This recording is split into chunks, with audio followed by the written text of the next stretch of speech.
प्रिय दर्शकों, मेरे चैनल पर आपका फिर से स्वागत है। अगर मैं एक आपको कविता दे रहा हूँ और यदि पसंद आए तो मेरे चैनल को सब्सक्राइब करें और लाइक बटन दबा करके उसे मेरा उत्साह बढ़ाएं। मित्रों, कविता है अचार। देखिए, भोजन के साथ अगर अचार हो तो भोजन का मज़ा दुगना हो जाता है। लेकिन मैं आज आपको एक सियासी अचार दे रहा हूँ।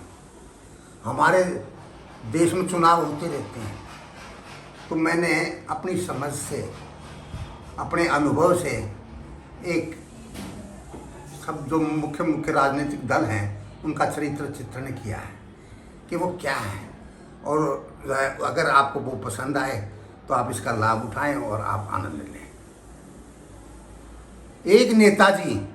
एक नेताजी चबूतरे पर बैठे मटके सजाए लंबे लंबे सांस खींच रहे थे।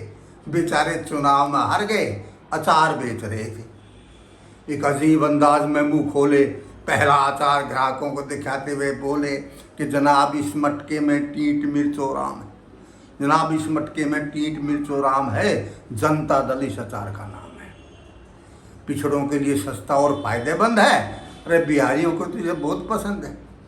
अरे देखता क्या है, इसे तुरंत ले जाइए और इसे ठीक ठाक रखना है तो इसे सप्पा और बसप्पा से बचाइए।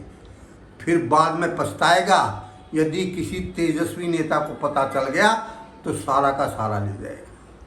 उसे छोड़ इसे देख, ये भाजपा ही अचार है। उसे छोड़ इसे देख, ये भाजपा ही अचार है। इसमें श्री राम नाम का प्यार है। मसालेदार है, जायकेदार है, बायबादी को मारता है। इसको खाने वाला अधिकांश भारत में चुनाव नहीं हारता है। इसको खाने वाला अधिकांश भारत में चुनाव नहीं हारता है। खाने में मीठा क्या, आह कलाकंद है।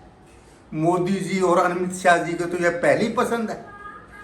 खाने में मीठा क्या, आह कलाकंद है। मोदी जी और अमित शाह जी की तो ये पहली पसंद है। इसे न लेने वाला हमेशा हाथ मलता है।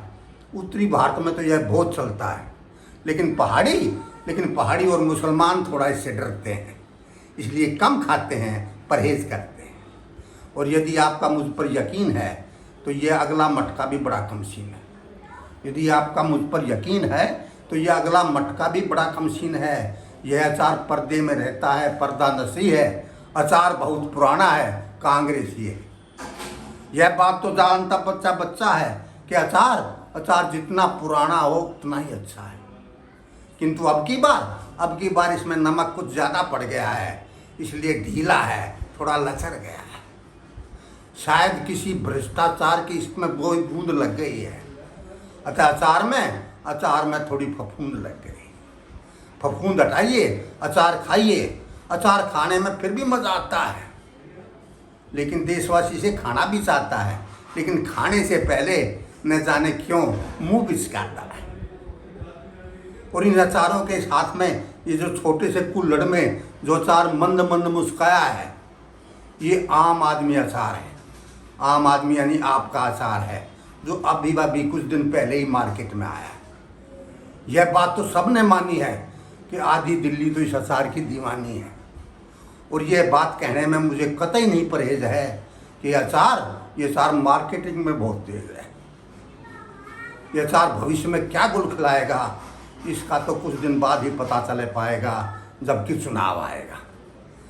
और इन मटकों के आगे जो दो छोटी छोटी मटकी है ना, इनका भी बहुत प्रचार है। इनमें एक में मार्क्सवादी और दूसरे में निर्दलीय अचार है।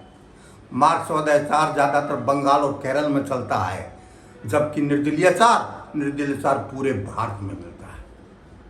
आजकल निर्दलीय अचार का ऊंचा भाव है, क्योंकि हर मंत्री को इसको कच्चा चबा जाने का हिसाब है। इन अचारों के बारे में हम एक बात आपको अवश्य बताएंगे कि इन अचारों को खाने न खाने वाले दोनों ही पछताएंगे। देश के लोग जब भी इन अचारों को खाते हैं तो खाने के बाद उनके शरीर पर फोड़े फुंसी निकल आते हैं। बेचारे कर्राते हैं, चिल्लाते हैं, लेकिन इनको समझ नहीं पाते क्यों? क्योंकि ये केवल आचार हैं, आचार नहीं। क्यों? क्योंकि ये केवल आचार हैं, आचार नहीं हैं। आचार बिके ना बिके, पर मेरी बात पर गौर फरमाइए, ये आचार नकली हैं, इन्हें मुंह न लगाइए। आज देश को ज़रूरत नहीं है ऐसे अचार की। आज देश को ज़रूरत नहीं है ऐसे अचार की जिसे खाकर जनतंत्र बीमार हो, बल्कि ज़रूरत है ऐसे अचार की जिसकी हर फाक रंगदार हो, जिसका नैतिक आधार हो, जिसका सही आचार हो, और जिसका सही आचार हो केवल वही देश की सरकार हो, जिसका सही आचार हो केवल वही देश की सरकार हो। धन्यवाद। जय हिंद। मिलेंगे, फिर मिलेंगे मित्रों, आगे फिर कभी।